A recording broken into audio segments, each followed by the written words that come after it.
Hey guys, welcome to my video series all about renaming your images and using keywords in various places.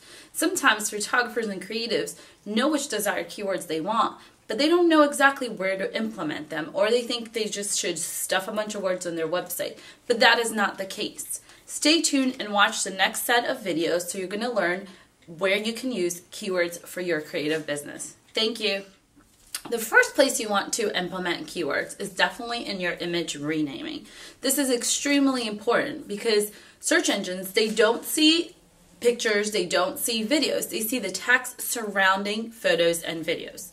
So you want to make sure to describe your photo, whatever subject that you're doing and whatever your post is about, or exactly what that photo is about, and the same for video. So the main thing that you need to do is rename your images. They cannot start with DSC or DCMI, DCIM, and so forth. So you have to rename them. If you're not a photographer, maybe you're not exactly sure how to batch rename your photos, so I'm going to give you a few tips on how you can do that. So let's get to it.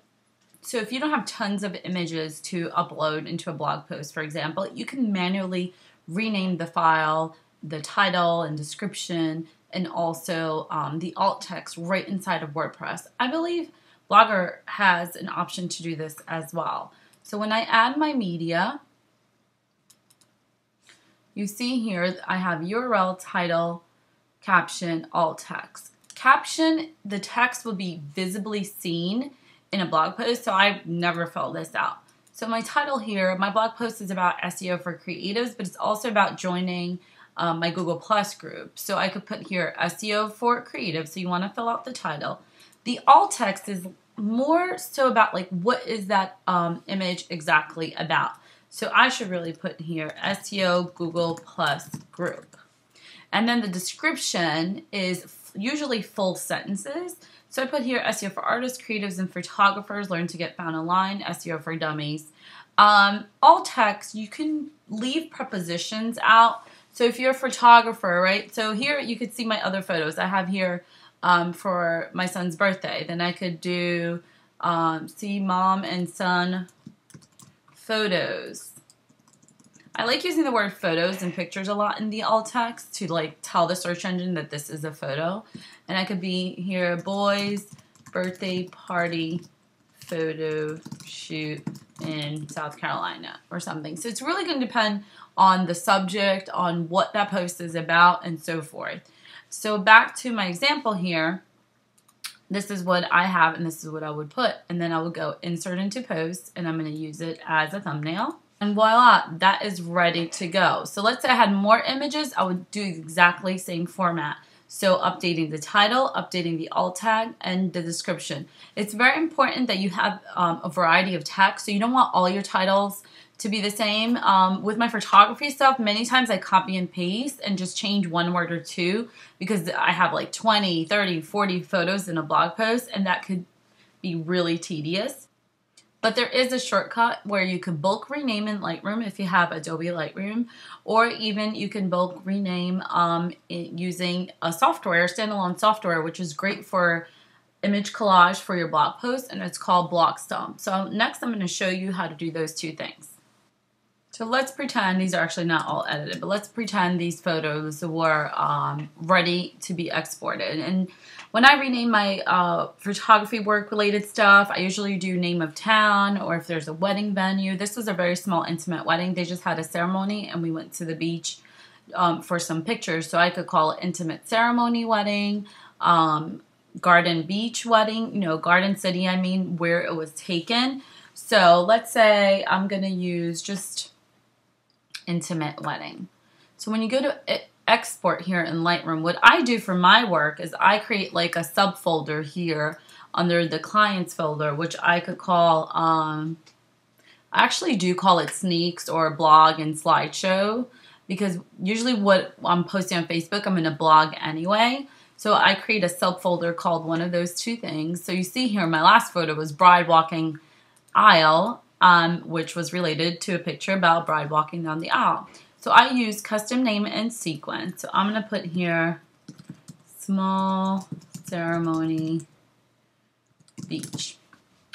You could put the word photos, which I do a lot, pictures. If it was the wedding venue, it would be, you know, trying to think, Dunes Club, wedding pictures, Dune Club, wedding photos.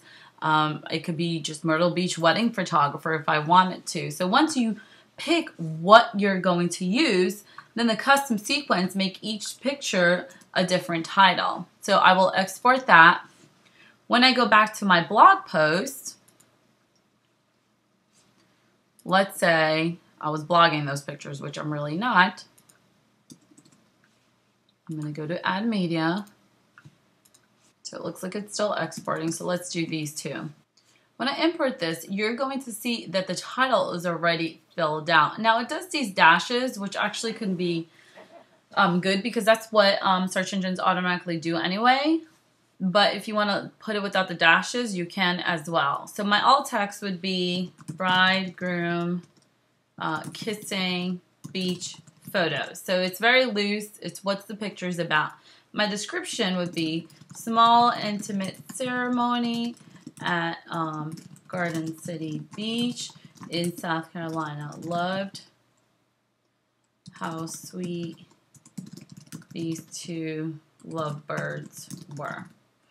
Ideally, you don't want the description to be over 150 characters. You don't want your alt text and your title to be too long as well. I mean, I break that rule sometimes, but you get the idea. So out of the three things that I need to fill out, one is done for me.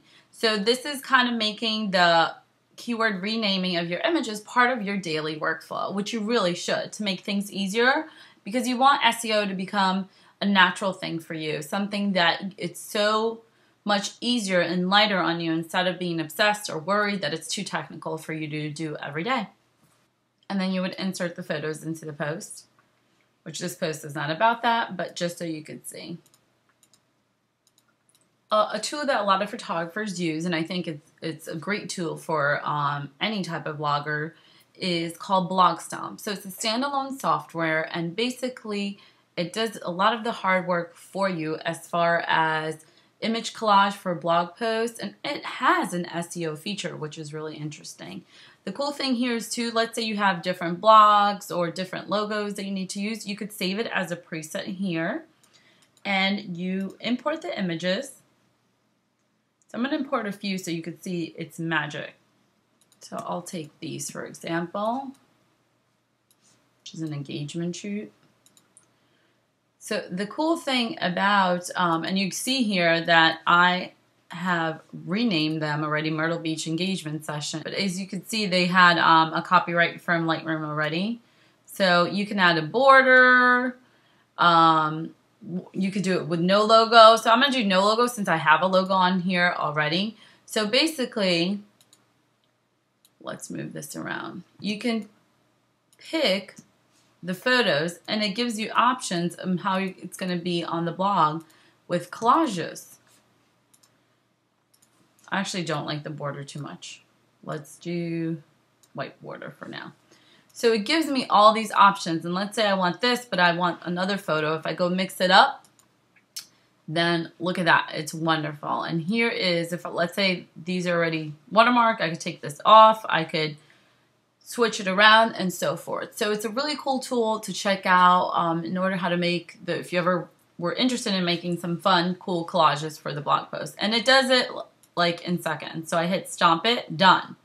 So say I want a watermark, you could use it just for watermark. And this is another couple, but I'm just stomping it to show you. So these images have been stomped, and they go to on your desktop to a folder called Stomp. The cool thing though is you can set up blog, and you can blog from here, which is really, really, really, really neat. So you would first set up your blog, so it needs to connect to it. You would give your login information, etc. What I like about this feature is that I could take this, and as you can see here, Myrtle Beach Engagement Photographer is already known in the title. But check this out, my alt tag, I could either use the file name or type a custom one. So my custom one could be engagement photographer. And for my title tags, I like the file name. So we'll keep it as that, okay?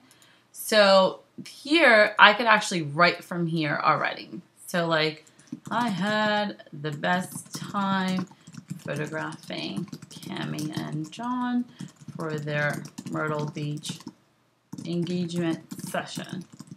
Check out my favorite images.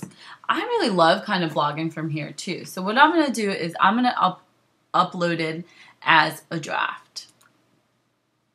And you can pick the categories here, which I should have, which is engagement photography. So right now, it's created a new blog post for me, a new draft, and it's inserted those images with the SEO part already done in like seconds. So this is a cool thing on how to blog faster as well. So now I've logged into my blog. If I go to all my posts, so I never named it, so it says enter your witty blog post. So it's here, guys, in seconds. So this is a way to blog a lot faster than individually putting the files in here, and it's already done for you. And I love this feature, and I need to get back to it so I can blog faster as well. So if you click here on edit, you see that the title's filled out, the alternate tag is filled out. So it's wonderful. It cuts a lot of work if you have too many images to be able to manually do it.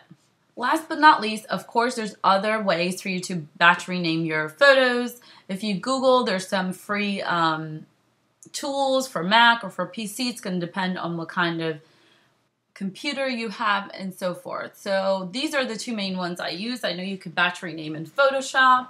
It depends which tools you're used to, but I would Google other ways to rename your images if these don't work for you.